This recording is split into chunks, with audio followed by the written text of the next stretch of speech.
انا عندي 20 سنة، ودي حاجات لو رجع بيا الزمن كنت هركز ان انا اعملها، وهسعى ان انا احسن من نفسي فيها. فلو انت اصغر مني سنا، الفيديو ده ليك. اول حاجة واهم حاجة هي الدين. لو انت شاب صغير حاول تفهم دينك بدري، حاول تعرف عليه بدري ولو كل يوم حاجة بسيطة. الدين مش عبادات بس، الدين مش اعمل او ما تعملش، الدين مش حاجة بتضيفها ليومك او حمل بتضيفه ليومك زي ما معظم الشباب فاكر. الدين هو البوصلة بتاعتك في الحياة، هي الحاجة الوحيدة اللي هتبني عندك ثوابت، هتعرفك تعمل ايه وما تعملش ايه، وهتعرفك ازاي تاخد قراراتك في وسط اختيارات الحياة الكتير. علامات استفهام كتير هتختفي من حياتك، والأفق هيوسع قدامك، وهتعرف كل حاجة على حقيقتها لما تفهم دينك صح وتتعلم في دينك ولو كل يوم زي ما قلت لك حاجة بسيطة. هتبص لبعيد مش تحت رجلك لما تفهم ان الأوامر والتشريعات دي مش من بشر، بل هي من رب العالمين. ربنا اللي أدرى بيك أكتر من نفسك. مشكلة الجيل ده إن هو منغمس زيادة عن اللزوم في الحياة، ومش فاهم إن بمجرد معرفته وتطبيقه للدين حاجة زي دي ممكن تشيل كل مشاكل الدنيا من حياته. اللي أقصده هنا مش بالضرورة مع فهمك وتطبيقك لدينك لو عندك مشكلة معينة المشكلة دي تختفي في ساعتها، بل وارد ممكن ده يحصل، ربنا قادر على كل شيء. بس اللي أقصده مع فهمك لدينك وتحاول تطبقه في حياتك، ربنا هيرزقك الرضا ونفسك هتهدى، وربنا هينور بصيرتك، والمشكلة اللي انت كنت شايفها مفيش مشكلة زيها ومشكلة كبيرة جدا، المشكلة دي هتبان في نظرك صغيرة خالص، لان الدنيا اصلا صغيرة خالص بالنسبة للآخرة. فحاجة زي دي بالنسبة لك هتبقى كلام فاضي لانك فوضت امرك لرب العالمين.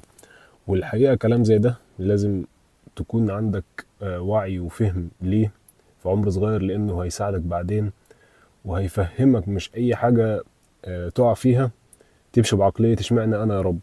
لا، ممكن يكون اختبار، ممكن يكون ربنا بيختبرك عشان بيحبك، عشان يقربك ليه اكتر. تاني حاجة لو رجع بيا الزمن كنت هركز عليها هو الاستثمار.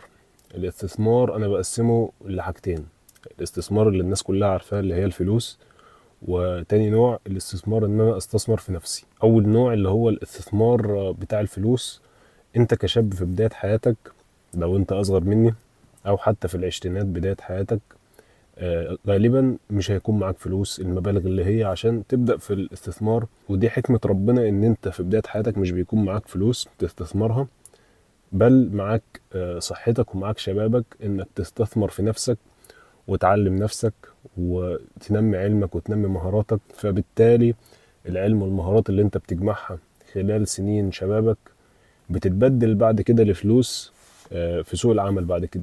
فلو رجع بيا الزمن كنت هبعد عن التفاهات اللي هي بتاعت الشباب والترندات الفاضية اللي ملهاش أي لازمة، وهحاول أسعى على قد ما أقدر إن أنا أنمي نفسي واستثمر في نفسي وطريقة كلامي ومهاراتي، بحيث إن حاجة زي دي هتفيدني جامد بعدين. تالت حاجة لو رجع بيا الزمن هحاول إن أنا أركز عليها أو أحاول أنميها هي صحتي.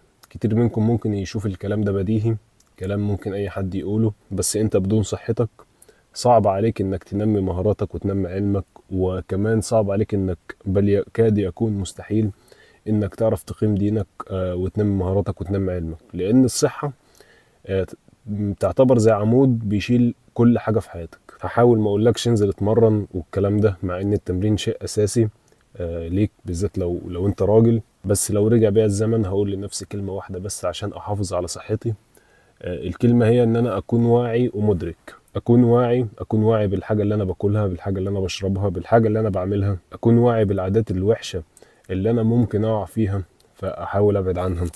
اكون واعي بالعادات الكويسة واقرب منها. فصحتك كشاب لو مش هتعرف تنميها وتحسنها حاول ما تبوظهاش، حاول ما تمشيش ورا الحاجات اللي بتبوظ الصحة اللي بيعملها الشباب اللي في سنك، سواء كان تدخين مثلا عشان يبقى شكله جامد او اي حاجة تانية. خليك واعي وعارف انك انت اللي ماسك الطارة بتاعت حياتك، لان الفعل اللي انت شايفه فعل بسيط دلوقتي او حاجة انت تعملها المرة واحدة دلوقتي، فممكن وانت غير واعي لنفسك الفعل ده ممكن يتحول لعادة ويبقى صعب جدا انك تخرج منها. وبس، والله اتمنى لك التوفيق في حياتك الجاية، والسلام عليكم.